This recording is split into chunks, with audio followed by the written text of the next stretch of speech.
Hello, my name is Sharon Fitzpatrick and welcome to my YouTube channel, Lifestyle with Sharon. Today I'm going to be showing you how to make samosas, nice chicken samosas. They taste delicious and they're fun to make. So I hope you enjoy the video, and if you like it, do give it that thumbs up and share it with your friends on social media. And if you haven't done so already, please do subscribe to the channel. It's free of charge. And if you hit that notification bell, it will just give you a gentle reminder of when the videos come out. So enjoy. Right, so first of all, we're just going to prepare what we need for our chicken samosas. So we're just going to do a very small onion. Right, so we're going to cut acrossways like we normally do, not actually cutting the root end itself. Turn it around, and then we just finely dice our onion. Right, so I've just got half a carrot here. Now, it's up to you whether you peel it or not. I tend not to, so we'll just finely chop our carrot. You want really nice small pieces, so thinly going across that way, and then as thin as you can going that way, so you've got nice small pieces of carrots. And if your finger is bent and curled around, you can't cut yourself, and that will help you. You can move it along slightly to be able to get your small pieces that you want. So as you can see, nice small diced carrot. Right, so with the potatoes, it's up to you. You can keep it with the skin on, or you can take the skin off. I like to keep the skin on because there's goodness in the skin. So if you just chop off one part, so that makes this bit flat, and then put that flat bit onto your board, and it just makes it easier to cut the rest of the potato. And what you want to do is do thin slices, and when you get to the end of the potato, just hold it like that, and then cut down the ways. You just have a bit more control, and then get a couple of pieces together and make long strips. Nice thin long strips, then turn the other way and then do thinly sliced along that way. So then you end up with lots of tiny little squares of potato, which is just perfect for a samosa. You don't want them too chunky, you want them nice and small. So I'd say about 2 small potatoes would be fine. If we have 2 breasts of chicken, you just want to cut them into small pieces. So as usual, I use a pair of scissors. So just cut some long, thin strips, because again, you want small pieces of chicken. And then what you want to do is just cut them like that. So you've got nice, small pieces. Quick and simple to cook, and they fit better in the samosa's pocket when the things are nice and small. So that's the reason behind having nice, small pieces. And all the potatoes and the carrots and the chicken and onions will all just mix well together. Of course, you could add peas to this, or you could just have the chicken and potato. You don't have to have vegetables, but you can if you want to.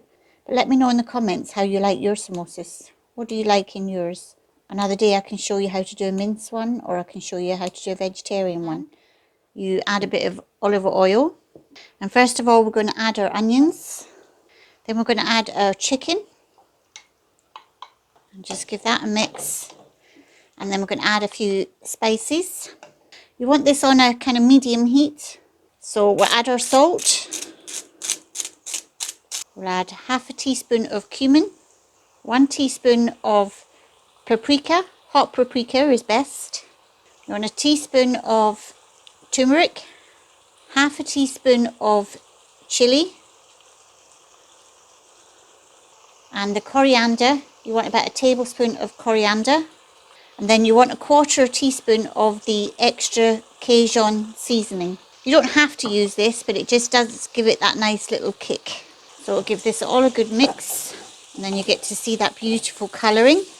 And mix this well, the chicken and the onions. Now once this has all been cooking for about 5 minutes, you can add the carrots and the potatoes. So just give this a good mix. And again, I've said it to you in lots of videos, use the 2 wooden spoons. It just makes it so much easier for mixing. You can give the vegetables and the chicken a good toss in the pan, which you wouldn't be able to do as well with just the 1 spoon. Look how lovely that looks.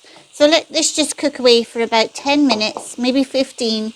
until the vegetables and the potatoes are cooked enough.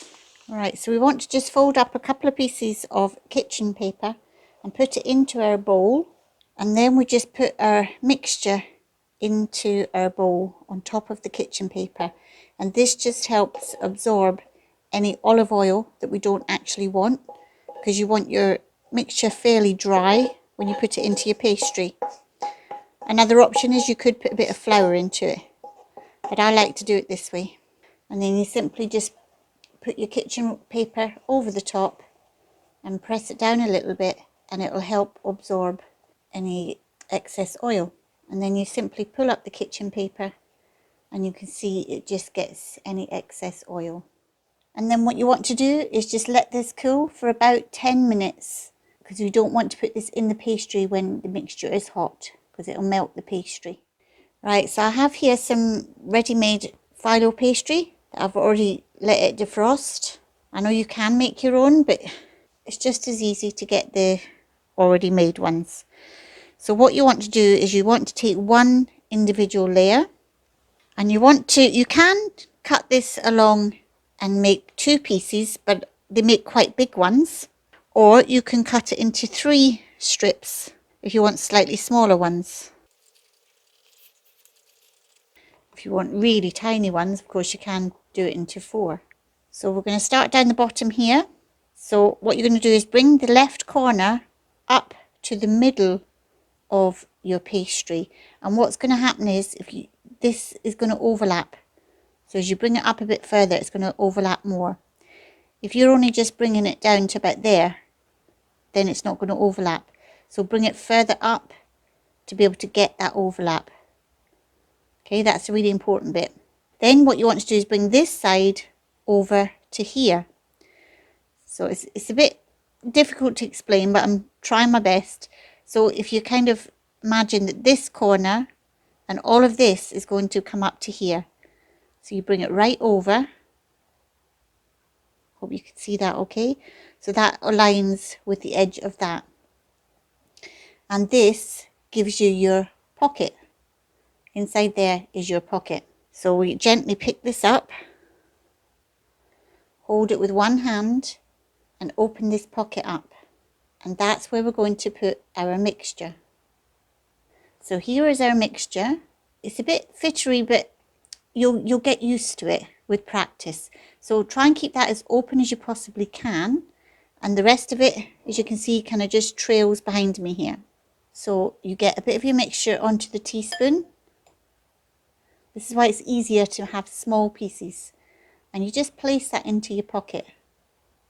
So if you do big samosas, this part is very awkward. So cutting your pastry into 3 seems to be the perfect size to do this.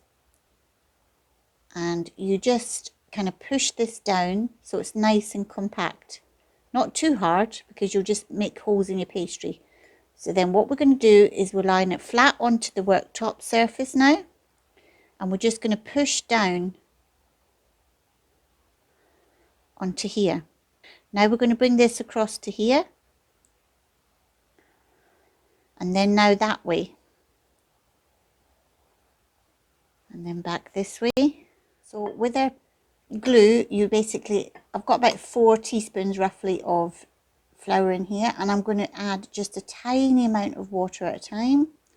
You don't want too much. And just give this a stir and just keep adding the water until it's a nice thick consistency. Obviously if you add too much water, you just add a little bit more flour. So there's no right or wrong measurements there.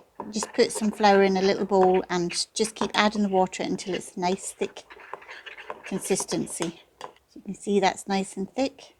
Right, so now we're going to glue that excess bit. So you get a teaspoon of it and just blob it on and then spread it out. Now you can do it with your finger if you want, but make sure you get to the edges.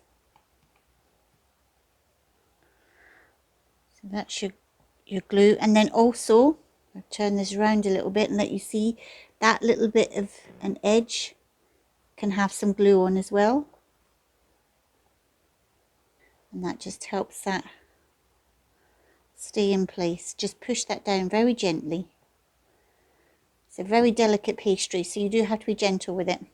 And then you just simply fold this over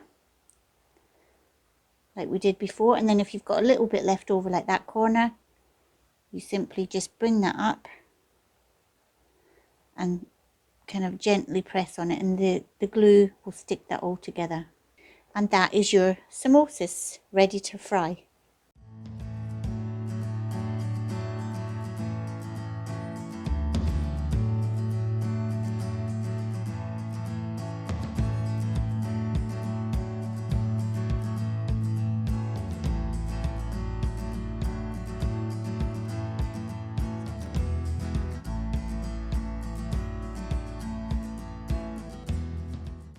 Right, to check that the oil is hot, you just get a little bit of spare pastry and place it in, and when you see it boiling, you know that's hot enough.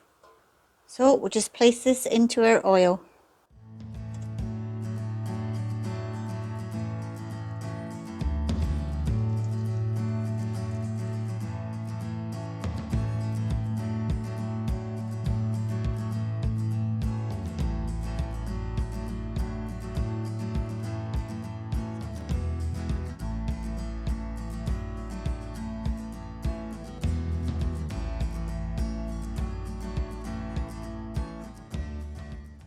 And then you just fold a bit of kitchen paper over and just help absorb the excess. And there you have your chicken samosas. So I'm just going to cut into this, show you what it looks like inside. And it's lovely and crispy on the outside, and yet you've got this beautiful filling inside. Look at that. How nice is that? Now the bigger you make them, the more you can have of the filling, but it's up to you how big you make them. These are nice little party sized ones. So as usual, cut along, not at... So we're going to finally chop the onion, oh for God's sake. Oh my God. Right, so we're going to cut acrossways like we normally do, not actually cutting the root end itself. Turn it around and just finely chice. For God's sake. Stop. Well, thank you for watching today's video on how to make samosas. So I look forward to doing more videos for you.